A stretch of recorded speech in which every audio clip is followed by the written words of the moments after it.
Vous êtes en compagnie de Radio Taïwan International.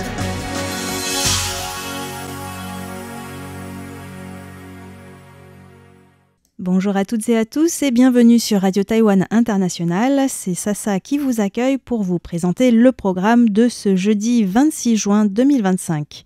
Tout d'abord, ce sera Florian Dai qui vous présentera le journal de l'actualité taïwanaise. Je vous rejoindrai ensuite pour le décryptage et vous parler d'une manifestation en solidarité à Gaza qui s'est déroulée à l'appel d'Amnesty International dimanche dernier à Taipei. Dans l'émission Taïwan en ébullition, François-Xavier Boulet vous parlera d'une technique d'ingénierie spectrale qui révolutionne la médecine de précision. Et enfin, pour celles et ceux qui nous suivent sur Internet dans Graines de Business, Valentin Floquet vous présentera Changemaker, une plateforme flottante pour récupérer les déchets en mer. Je vous souhaite une très bonne écoute et vous laisse tout de suite en compagnie de Florian Dai pour les grands titres de l'actualité taïwanaise. Pékin a planifié une action cinétique contre la vice-présidente élue Xiao Bikim à Prague, selon le renseignement tchèque. La déclaration Chine-Afrique aura un impact limité sur l'Eswatini, selon Taïwan. Un ancien militaire condamné à 10 ans de prison pour espionnage pour la Chine. Pékin a planifié une action cinétique contre la vice-présidente élue Xiao Bikim à Prague, selon le renseignement tchèque. Peu après son élection en mars 2024, la vice-présidente de la République Xiao Bikim a effectué une visite privée de 3 jours en République tchèque, lors de laquelle elle avait rencontré le président du Sénat tchèque, Miloš Vystrčil. Les médias tchèques ont alors rapporté que Xiao Bikim avait été suivie par des agents diplomatiques militaires chinois pendant sa visite, ce qui avait failli provoquer un accident de voiture. Le média iRozhlas, qui appartient au groupe public tchèque, a rapporté aujourd'hui que les services de renseignement tchèques ont confirmé que l'ambassade de Chine à Prague avait tenté de mener une action physique, kinetic action, contre Xiao Bikim. Suivie dès son arrivée à l'aéroport et pendant toute la durée de sa visite, la vice-présidente élue était étroitement surveillée. Le porte-parole des services secrets tchèques, Jan Pešek, a déclaré qu'il s'agissait d'une surveillance physique de la vice-présidente, frôlant la menace, visant à obtenir des informations sur son programme et à documenter ses rencontres avec des personnalités importantes de la scène politique et publique tchèque. Les services de renseignement tchèques ont indiqué que la Chine avait secrètement planifié un accident de voiture avec le véhicule de la vice-présidente, sans le mener à terme. Ces actions, qui constituent une violation flagrante des obligations découlant de la Convention de Vienne sur les relations diplomatiques, ont été menées, entre autres, par des personnes en poste à l'ambassade de Chine à Prague, a confirmé Jan Pešek. De fait, un diplomate chinois avait brûlé un feu rouge afin de pouvoir continuer à suivre la délégation taïwanaise depuis l'aéroport vers Prague, sans mettre en danger l'élu taïwanaise. Le ministère tchèque des Affaires étrangères a refusé de commenter en détail la situation. La déclaration Chine-Afrique aura un impact limité sur l'Eswatini, selon Taïwan. Le ministère des Affaires étrangères de Taïwan a fait remarquer que bien que la déclaration de Changsha vise à isoler Taïwan et l'Eswatini, son allié diplomatique en Afrique, dans le but de forcer un changement de reconnaissance, l'impact global de ces efforts devrait être limité. À la mi-juin, la Chine a publié la déclaration de Changsha, avec 53 pays africains et l'Union africaine, annonçant une politique de droits de douane nulle sur 100% des lignes tarifaires pour tous les pays africains, à l'exception de l'Eswatini. En réponse, le porte-parole du ministère des Affaires étrangères, Xiao Guangwei, a déclaré que Taïwan continuerait à renforcer sa coopération avec l'Eswatini dans de nombreux secteurs.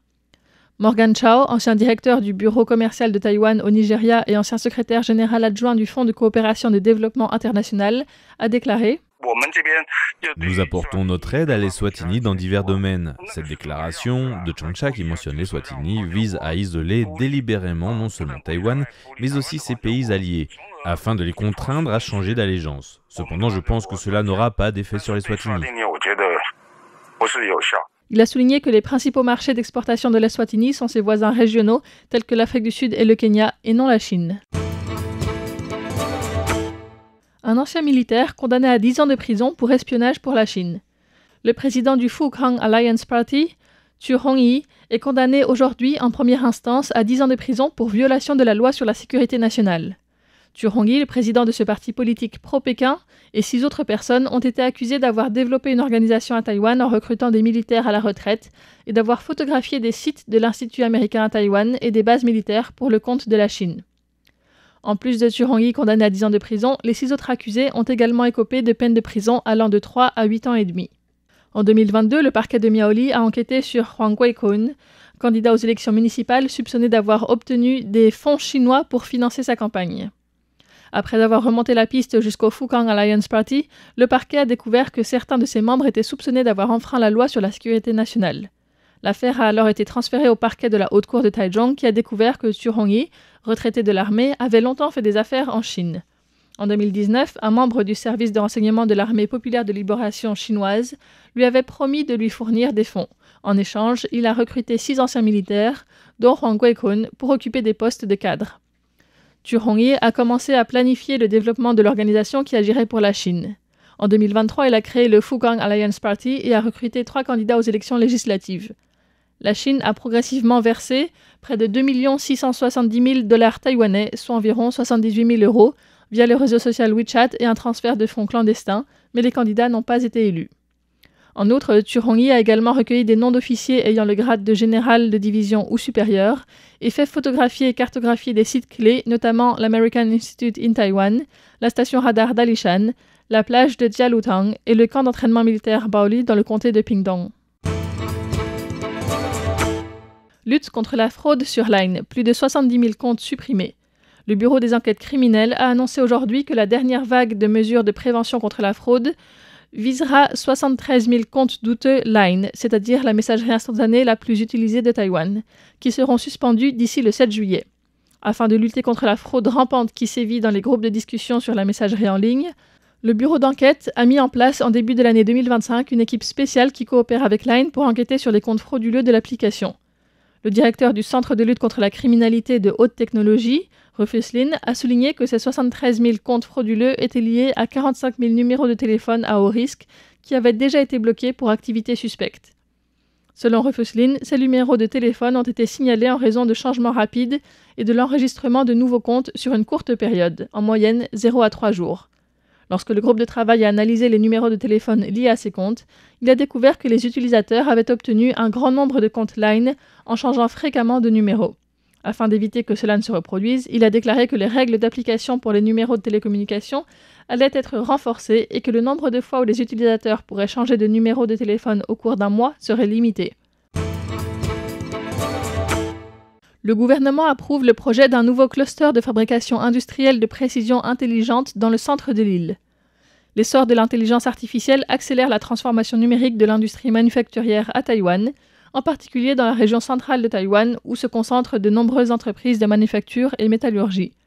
Aujourd'hui, le gouvernement a approuvé le plan de mise en place d'un nouveau pôle de fabrication de précision intelligente qui vise à renforcer la compétitivité mondiale du secteur grâce à des investissements stratégiques au développement durable et à l'amélioration des infrastructures locales.